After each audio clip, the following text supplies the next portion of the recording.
Thank you for being here once again. It's a beautiful Sunday morning. Seems like summer is upon us already. 90 degrees plus this week.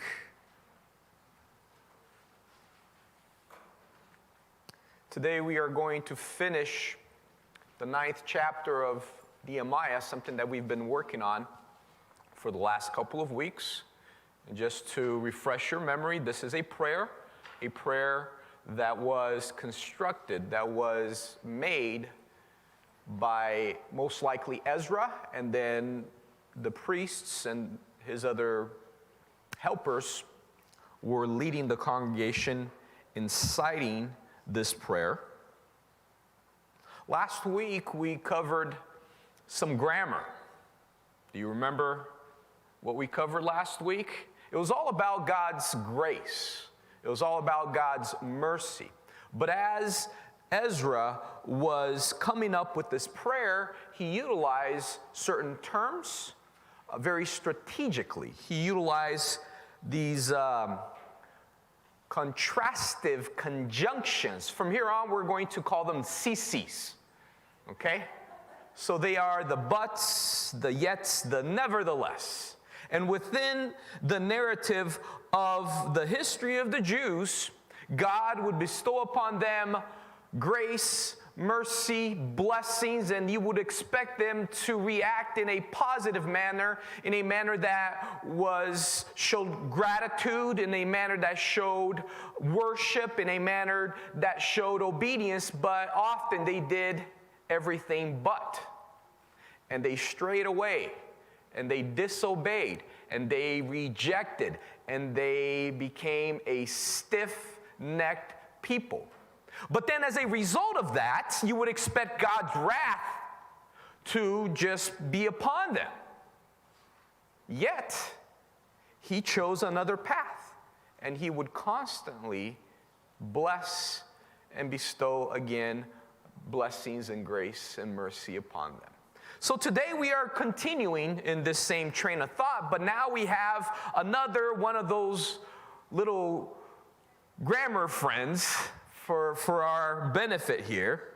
So Ezra adds another tool for the purpose of understanding the point that he is trying to get across here. And what we will see is the use of an adverb.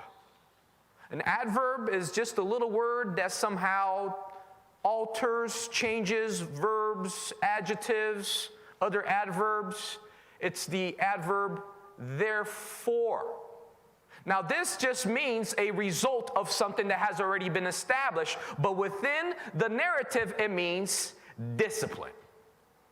But the interesting thing here is that even though we will see a bunch of correction, a bunch of discipline, God is still showing his mercy. He's still showing grace, even through discipline. So let's take a look at how this actually works out. So we are going to cover Nehemiah chapter 9 from verses 27 to verse 38. So let's read the whole section here, and then we'll go back and dissect it. Verse 27, therefore, you delivered them into the hands of their enemies who oppressed them. And in the time of their trouble, when they cried to you, you heard from heaven, and according to your abundant mercies, you gave them deliverers who saved them from the hand of their enemies. But after they had rest, they again did evil before you. Therefore, you left them in the hand of their enemies, so that they had dominion over them. Yet, when they returned and cried out to you, you heard from heaven, and many times you delivered them according to your mercies, and testified against them that you might bring them back to your law. Yet they acted proudly and did not heed your commandments, but sinned against your judgments, which, if a man does, he shall live by them. And they shrugged their shoulders, stiffened their necks, and would not hear. Yet for many years you had patience with them and testified against them by your Spirit and your prophets. Yet they would not listen. Therefore, you gave them into the hands of the peoples of the lands. Nevertheless, in your great mercy, you did not utterly consume them, nor forsake them, for you are God, gracious and merciful. Verse 32. Now, therefore, our God, the great, the mighty, and awesome God, who keeps covenant and mercy, do not let all the trouble seem small before you that has come upon us, our kings and our princes, our priests and our prophets, our fathers, and on all your people from the days of the kings of Assyria until this day. However, you are just in all that has befallen us, for you have dealt faithfully, but we have done wickedly. Neither our kings nor our princes, our priests nor our fathers have kept your law, nor heeded your commandments and your testimonies with which you testified against them. For they have not served you in their kingdom, or in the many good things that you gave them, or in the large and rich land which you set before them, nor did they turn from their wicked works. Here we are, servants today. In the land that you gave to our fathers to eat its fruit and its bounty, here we are, servants in it. And it yields much increase to the kings you have set over us. Because of our sins, also they have dominion over our bodies and our cattle at their pleasure, and we are in great distress. And because of all this, we make a sure covenant and write it. Our leaders, our Levites, and our priests seal it. So as I mentioned, now we have an added grammatical tool. This little word, therefore, which leads us to consequence, which leads us to discipline. So here on verse 27, that's the first little word that we see here, therefore, and that follows, as you would expect, verse 26, which we covered last week. What was verse 26 again? Nevertheless, they were disobedient and rebelled against you, cast your law behind their backs, and killed your prophets who testified against them to turn them to yourself, and they worked great provocations. Because of this, therefore, we have correction. We have discipline. But it's still grace. How do we know that therefore still is within the realm of grace? Look at how it's expressed here. Therefore you delivered them into the hands of their enemies who oppressed them, and in the time of their trouble, when they cried to you, you heard from heaven, and according to your abundant mercies, you gave them deliverers who saved them from the hands of their enemies. So there was a purpose for this disciplinary action. It was to draw them back to God. They had reached a stage where God felt, look, something must occur for them to wake up, for them to understand that I am God, they are not, and they need to abide by my standards, abide by my laws. They need to follow me. They can't go in their own path and in their own ways. So I will establish some consequences for their actions. But this is not just punishment. This is not just an irate God that is, again, just wrath-filled. There was a purpose, and the purpose was met here.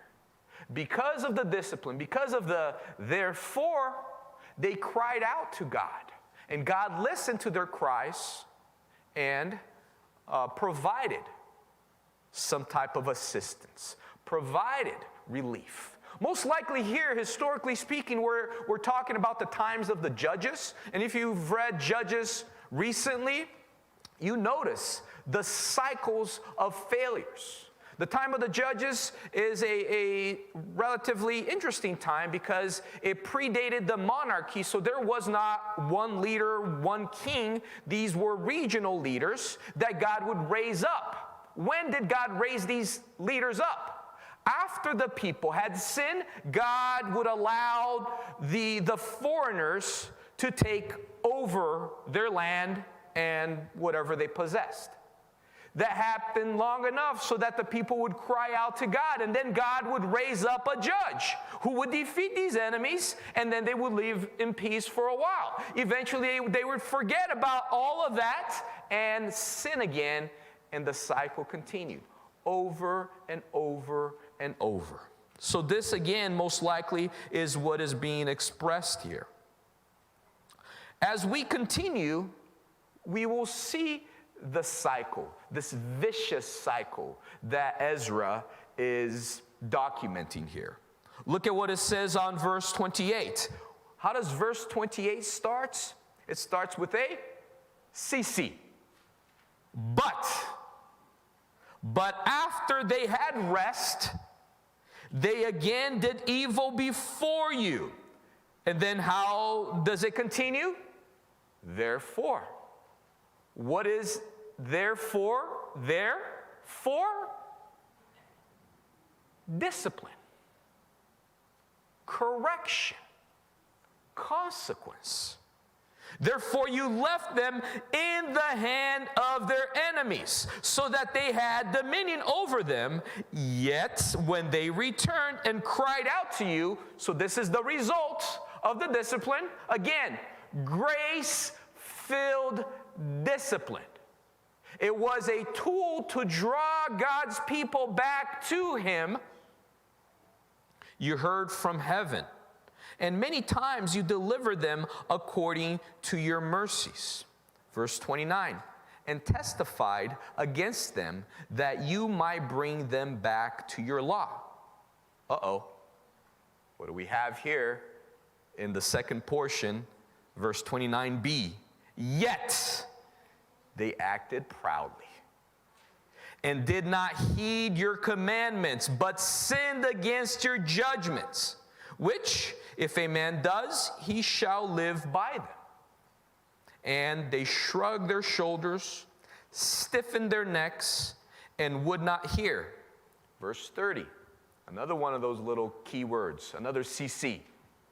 Yet, for many years, you had patience with them and testified against them by your Spirit in your prophets. Yet they would not listen. Do you see the vicious cycle? Do you see the trend? Do you see the pattern? Therefore, you gave them into the hand of the peoples of the lands. Verse 31. We have a blessed word here. It's the same little word. Sometimes it's a but. Sometimes it's a yet. Here, the translators of the New King James Version got very fancy and they called it nevertheless. In your grace, in your great mercy, you did not utterly consume them, nor forsake them, for you are God, gracious and merciful. Let me read that again. Nevertheless, in your great mercy, you did not utterly consume them. What is being described here? It would be fair if this was being described as you did not kill them, you did not punish them, you did not annihilate them, but consumption. It's an interesting word because there's really nothing left. What happens when a fire, an out-of-control fire, just ravages a field, trees, houses, animals, people sometimes? Does it leave much behind? Fire consumes. And here, it's basically what they had coming to them. Death would have been too good. Punishment, illness, war, that would not have been enough. Consumption, meaning nothing left over, would have been a little closer to fair. But here it's stated that based on God's great mercy, he did not utterly consume them, because that's what they deserved. There's that text in Lamentations chapter 3 that we often quote, depending on the version of the Bible that you memorized. Essentially, it says that God's mercies are renewed every morning. Why are God's mercies renewed every morning? There's a need for that. Within a 24-hour period, maybe we exhaust a quota, and then they have to be renewed. But the interesting thing about that text is that the portion prior to that, attached to that idea, is equally important, because it says that through God's mercies, we are not consumed. And then it follows that up by saying that his mercies are renewed or are made anew every morning, because that's what it takes. Have you ever had an argument with someone, maybe even dealing with kids, and you have to count to 10? Maybe 100? I think it's kind of the gist of this. It's almost like a reboot. You just have to kind of just take yourself from that situation. Just walk away. Just clear your mind. Because if you don't, you will consume that little life. And I think, again, this is somewhat of an illustration of what happens. God's mercies, they are rebooted because there is a need for that. And he does not consume those who, frankly, should be consumed. So here we've exhausted the portion of the prayer that kind of talks about history. It's a retelling of what happened, and here specifically it's the time of the judges, and then it moves a little bit beyond to the time of the monarchy, because they're talking about prophets and whatnot. So it's going through the history, but now there's a definite shift. From here on, it's somewhat of the conclusion to this prayer. We've gone through the history. We've gone through the telling of their story. We've gone through their acknowledgement, frankly, of their error. The fact that God would bless, they would follow that blessing with some type of disobedience. Instead of God's wrath being, shown in full form, usually he showed grace. And even when he disciplined for a beneficial reason, to draw them back to them. So now the story has been told, and now there is a conclusion. What is the conclusion? Look at how it continues from the first part of verse 32. Now, therefore, our God, the great, the mighty, and awesome God, who keeps covenant and mercy. Let's stop right here. I think Ezra was extremely clever. Our God, the great, the mighty, and awesome God who keeps covenant. If he would have just stopped right there, this would not have been enough for them to hold on to as far as hope for a better tomorrow. Why do I say this? So the children of Israel, God's people, and God, they had established a covenant. Now, some people they like to divide up the different types of covenants, and you can if you want to. But let's just think about this in general as an overarching, overall agreement between God and his people, the covenant. And within that general agreement, that general accord, there are certain things that were conditional and unconditional. The unconditional stuff, it would happen regardless. There are certain elements to this overarching overall covenant that regardless of what either party did would occur. But there were other conditional elements that was based on obedience. And essentially within the law and within these covenants or this covenant, God would say, look, I will do this if you do that. However, if you don't do that, then I will do this other stuff. And you don't want this other stuff.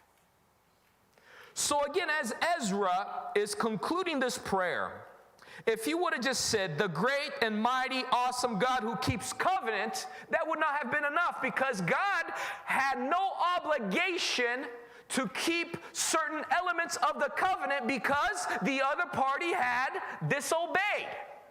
That's a kind of the point of conditions. God would have still been faithful because he was following the guidelines of the covenant. Look, I'm still being faithful because the covenant said, I will bless you if you obey. But if you disobey, I do not have to bless you. What I have to is curse you. What I have to is punish you. What I have to is give you up. So the fact that God is faithful to his covenant would not have been enough, which is why Ezra very cleverly added that God keeps covenant and mercy. Basically, Ezra was buttering up God here. Not only are you faithful to your covenant, but in addition to that, you're merciful. You go beyond the elements of this agreement. Because if it was just based on the agreement, you're still being faithful by not giving us a thing and punishing us. But you're also merciful. And he continues.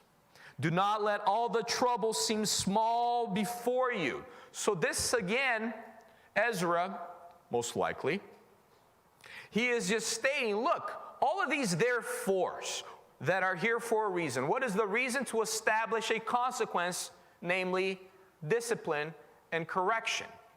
God. We've had a lot of therefores in our history. We had a lot of consequence. And even though our people didn't really abide, didn't really obey, don't think that it was not enough. Please. Don't think that it was not enough, because it was.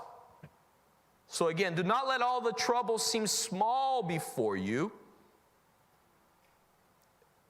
It was not insufficient. It was meaningful. That has come upon us, our kings and our princes, our priests and our prophets, our fathers, and on all your people, from the days of the kings of Assyria until this day. Verse 33. However, you are just in all that has befallen us. Do you see what is happening here? One thing is for you to agree to disagree. One thing, when you do have a conflict with someone, and you can say, okay, we were both wrong. I was mostly right, and you were wrong.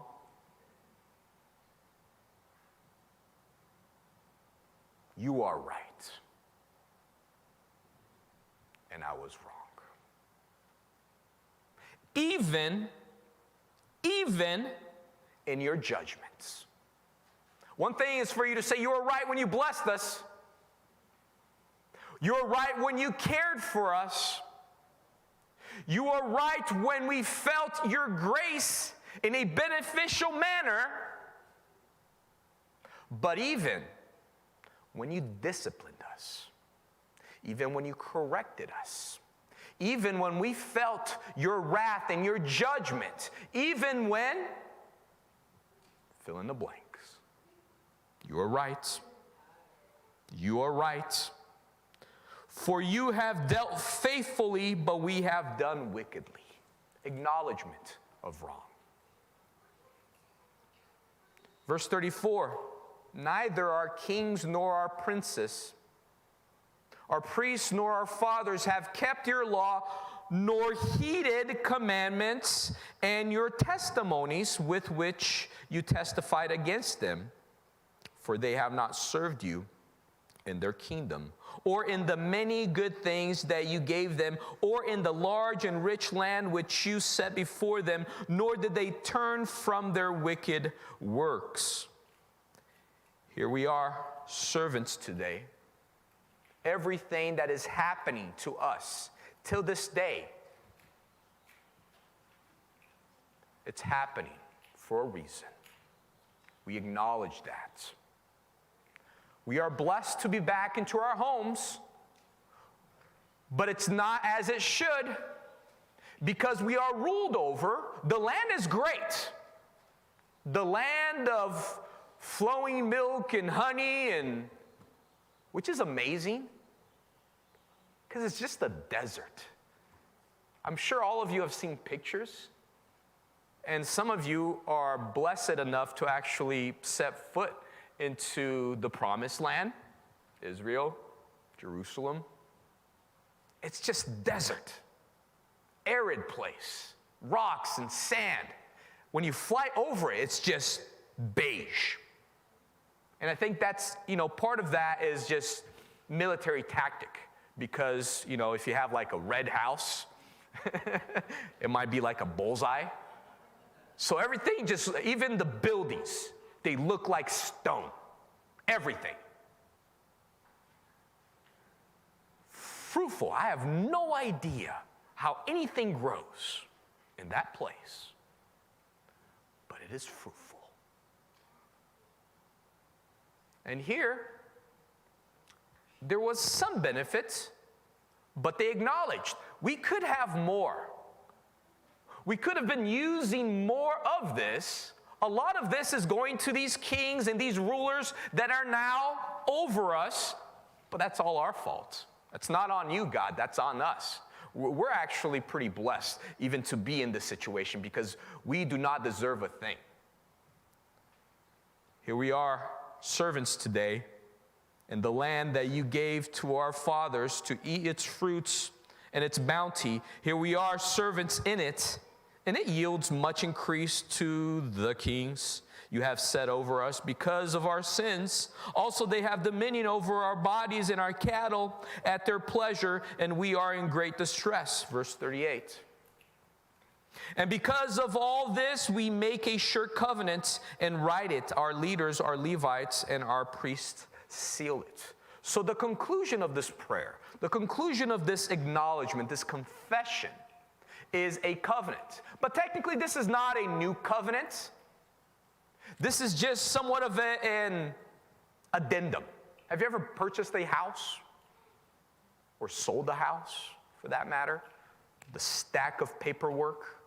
And sometimes you have to change elements of that agreement. Usually you do so by addendums. You add things to them. It doesn't alter the agreement overall. It's just something additional that something happened along the way that needs to be clarified. And here, think of this as an addendum. Do you know what literally the addendum was here?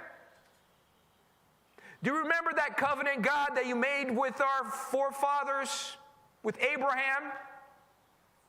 We remember that. And now we're going to add an addendum to that.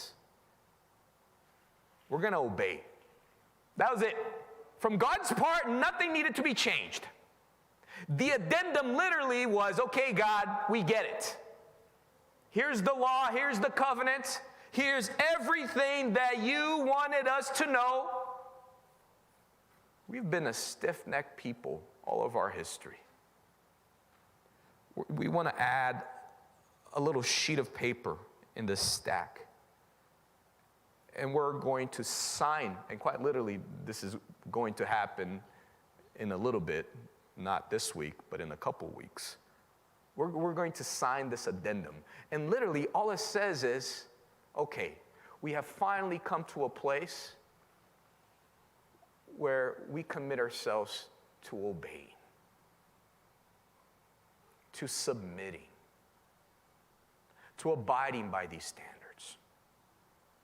That's basically the covenant. We make a sure covenant and write it. That is what they were doing.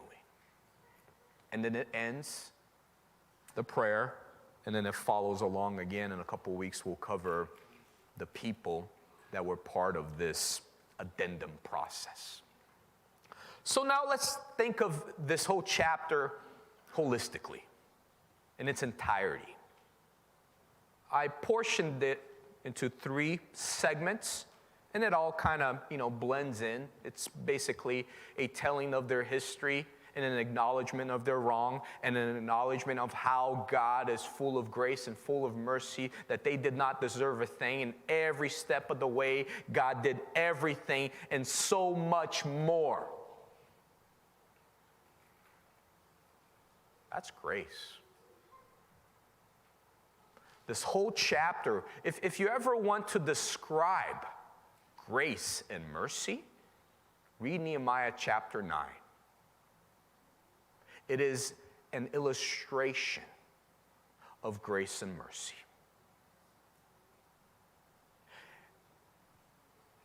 Can we use grace? You betcha. Who here wants to have a bigger portion of grace in their lives? An abundance of grace in their lives. And maybe even a little bit more of that, if you can. Yeah, we could use grace. We could use a lot of grace. Abundant grace.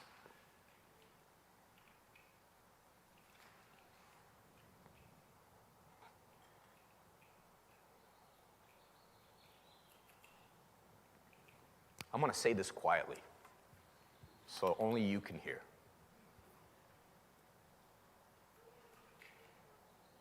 You know what else we can do with grace? I'm not condoning this. I'm not saying you should. I'm actually discouraging you. But technically, you can do this. You know what you can do with grace?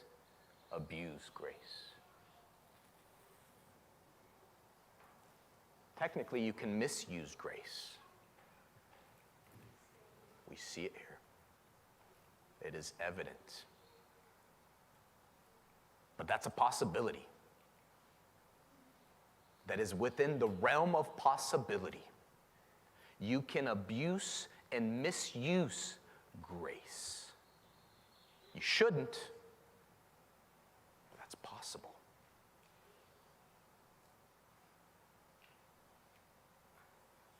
But you know what is not possible?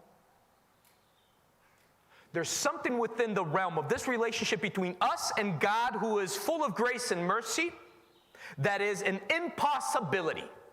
And again, this chapter illustrates this fact very clearly. Even though you can use grace, even though, while you shouldn't, you can misuse or abuse grace, there's one thing that you cannot do. You cannot out-sin grace. Once again, you cannot out-sin grace. What does that mean? It's this idea that, okay, I've done so much that I've reached a point that I am beyond the realm of grace. God's graceful reach cannot find me, cannot touch me. I'm too far gone. I've strayed away so much that grace is not a factor in my life anymore. The Bible is pretty clear about this. And again, this chapter, along with many other portions of the Bible, it's pretty evident that even though we don't deserve it, even though we should not have it, grace is always made available. And no human being ever in the story of humanity can ever make that claim that I am just too far gone that God cannot gracefully touch my life, that God cannot save me, that God cannot alter and change my heart. That is an impossibility. You cannot out-sin grace. Paul, in Romans chapter 5, when he was explaining the benefits of the law. So Paul was building an argument about the law, and again, the purpose was that the law was beneficial up to a point, and then thereafter, something else came, grace. And then he was building that argument by saying that the law entered so that the offense would abound. What does that mean? The law entered the world so that offense would abound. The law's purpose was to document culpability. Fancy term for fault.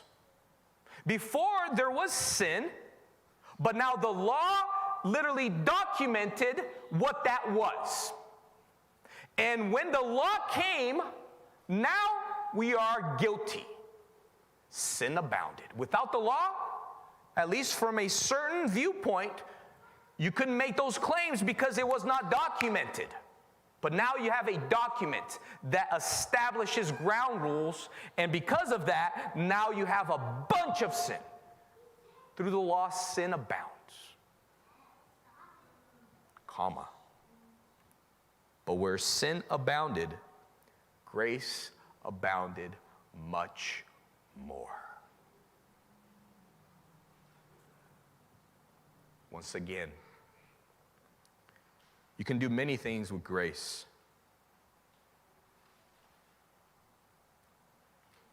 You can use grace.